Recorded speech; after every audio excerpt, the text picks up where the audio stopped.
इनका जो नैन है बिल्कुल जरा उनको देख लीजिए, कहना है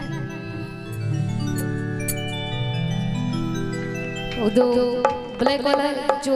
थोड़ा सा उनको देख लीजिए एक बार, उनका मन थोड़ा गदगद हो जाए। और जरा इधर भी देख लीजिए, इन लोगों का भी मन गदगद हो जाए। ठीक है, हाय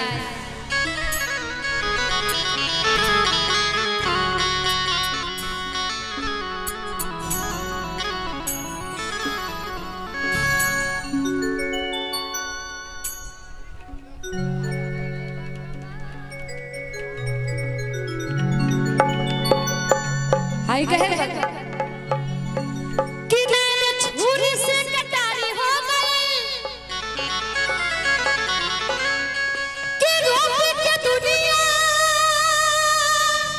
पुजारी हो गई कि नैन छुरी से कटारी हो गई कि रूप के दुनिया पुजारी हो गई।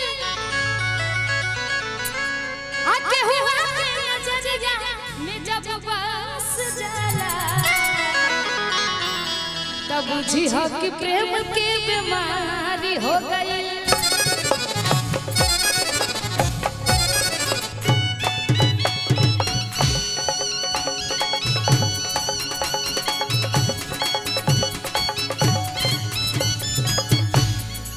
मैं चाहूंगी चांदनी जी के लिए जोरदार ताली लगा दीजिए। अकेले ही स्टेज कबार के रख दिया ना। एगो बड़ा नीमन गीत हम गाइले, औरत के भाव हम दूसरा चेंज कर देते हैं। औरत के भाव ना ना कोनो भइल बा, पति परदेश से चल चल वाले कमाए आ घर में अकेले छछला तड़ी छोटका देवर लोग से परेशान बड़ी धदावा तनी भाव दो। ऐसे छोट छोट देवर बड़े आई ना वालो हर दुल्हन जैसे आज परेशान बड़ी वैसे रोज परेशान रह तरी। और उनको बलबला बाहर चल चल बड़े कमाए अपना बलबला सब सब कर कहा तरी कि हे राजा जी रउआ जल्दी घर में आई ना त छोट का देवर हमरा के बड़ा तंग करता। औरत के भाव औरत कहा तरीका अरे कहवा ना करा के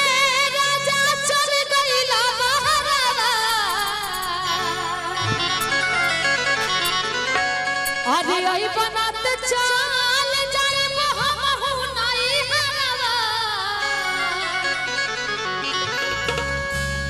कि गौना करा करे हुआ बाहर चल चल घर आई ना हमहु नहीं हर के रही धर कहा दादी कि तोहार अरे आइल नहीं खी खाए रोटी भात के कि बुझत नहीं खा हमारा बात के। और आई कहा तरीका अरे कहा बना करा के राजा चल गइला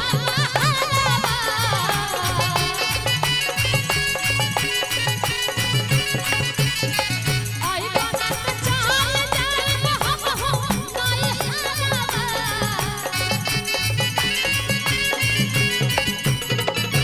कहा बना करा के राजा चल गइला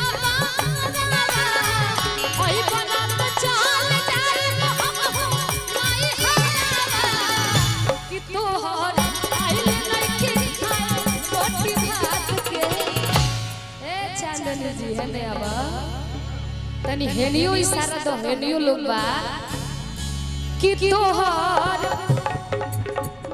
अरे आइल नहीं खाए रोटी भात के। आज जरा डांस करे कोई खड़ा होकर डांस भी चले आ कहा तारी आप बुझत नहीं खा हमारा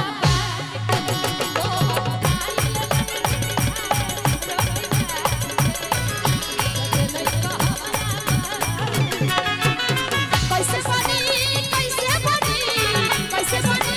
कैसे बनी कैसे बनी हो हम कैसे बनी गाती है नहीं आज कैसे बनी आज कैसे बनी कैसे बनी हो हम कैसे बनी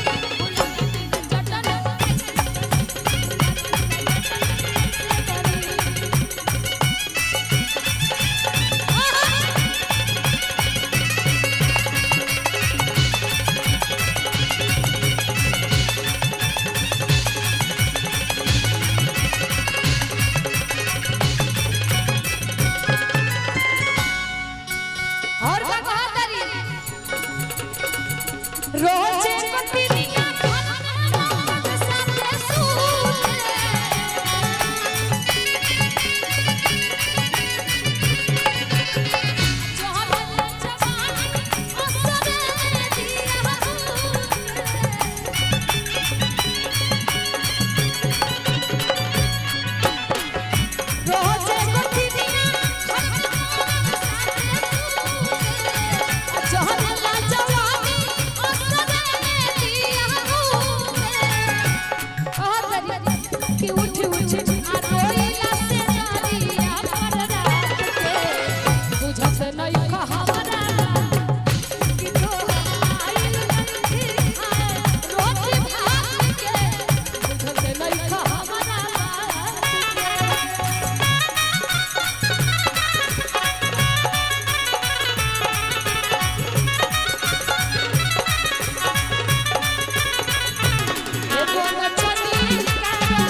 और कहा तनी अरे लूट ले लहार सहराज के सहतिया अरे खाना ना घोटाला आ घर में हो खाता ससतिया कि का बताइए राजा जी कितना दुर्दशा बा हमार घर में रहल कहा तनी आ लूट ले लहार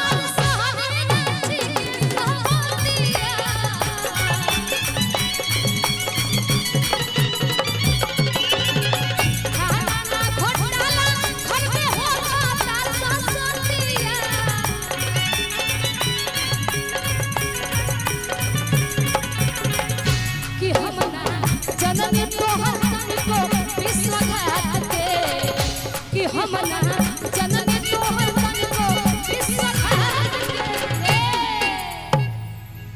कहा तारी कि हम ना जाने कि हमरा साथे ऐसा घात करब कि गवना करा के जाके परदेश में बस जइब कहा तारी कि हम ना अरे जननी तोहर तन को विश्वघात के अरे बुझत नहीं कहा हमारा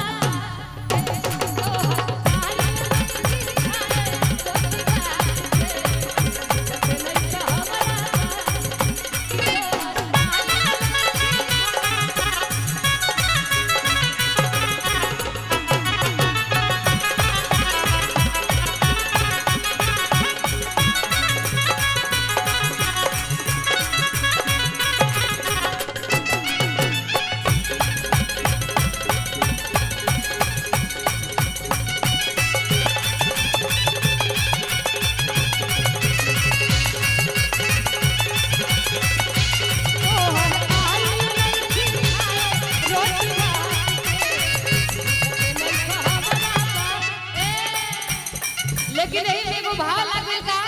ए औरत लोग के फरमाइश रहला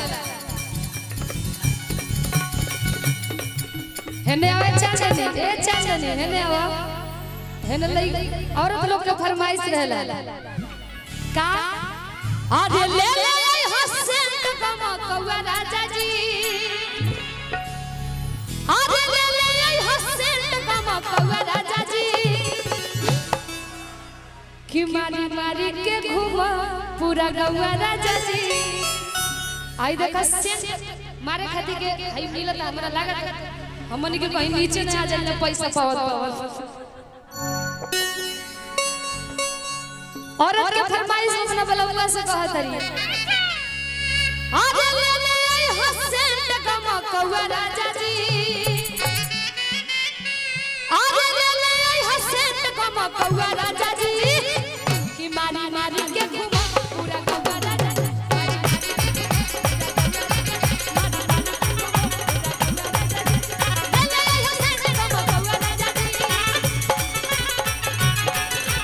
ले ले हसन कमा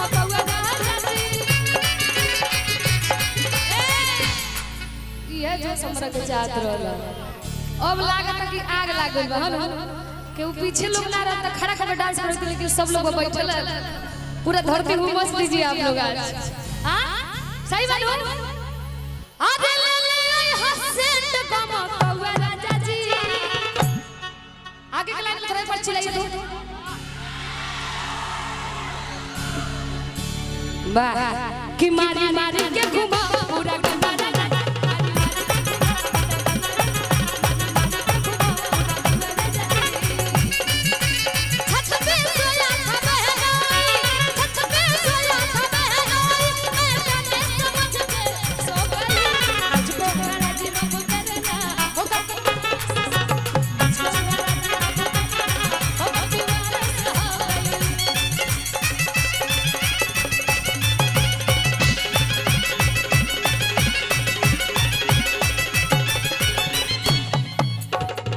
चाचा जी की तरफ से ढेर सारा प्यारा आशीर्वाद आया है और आगे की लाइन में बहुत आ जी आगे की लाइन में बहुत आ जी देखी नदिया भी चले लागो देवरा के मनवा हरे लागो कि इतना बढ़िया हमरा का सेट की गिलाई जब हमारी तो हमर जियो देवर जी दोनों लोग हमरा के देख के जरे बहुत आ जी देखी नदिया भी चले लागो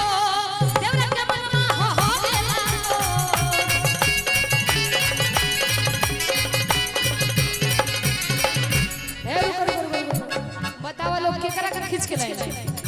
तीनों जने के अच्छा खाली ऊपर लगा के ए ले आओ आओ ले चढ़ो फरन पर कि देखी नदिया भी जोगे लागो आ देवरा के मनवा हरे लागो मन करे कनी से लड़े हो तोहरा से जीवाई डरेला हो अरे पाऊंगा में पायल छमकौआ राजा जी अरे पाऊंगा में पायल छमकौआ राजा जी मारी मारी के घुमा पूरा गंगा राजा जी मारी मारी के घुमा पूरा गंगा राजा जी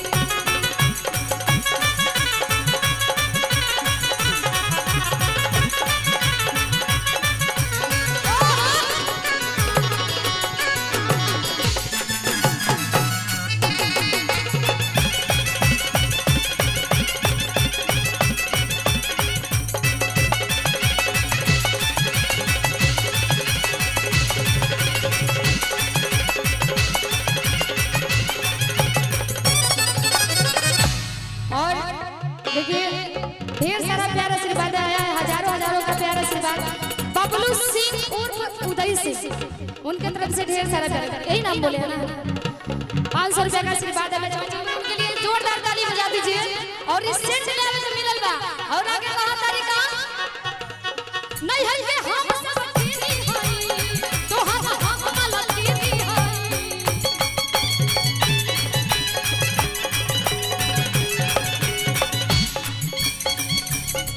जब नहीं हर घर रहने तो बड़ा शौक कैले बनी है राजा जी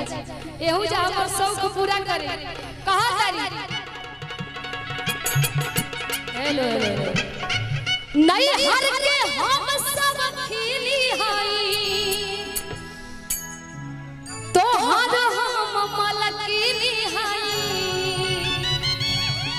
मुन्ना भूपेश बाटे सरधानु हो ना लइब मानब ना मरदानु अगर ना लइब हमरा के के तो तारा के मरद ना मानो कि मुन्ना भूपेश बाटे और सरधानु हो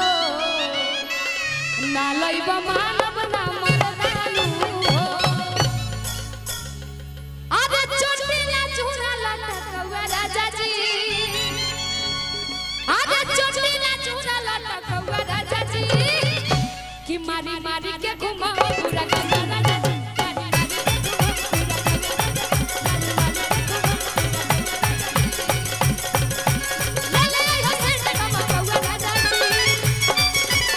ले ले हो सेठ बाबा कौआ राजा जी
तनी अगर अच्छा लागल होगा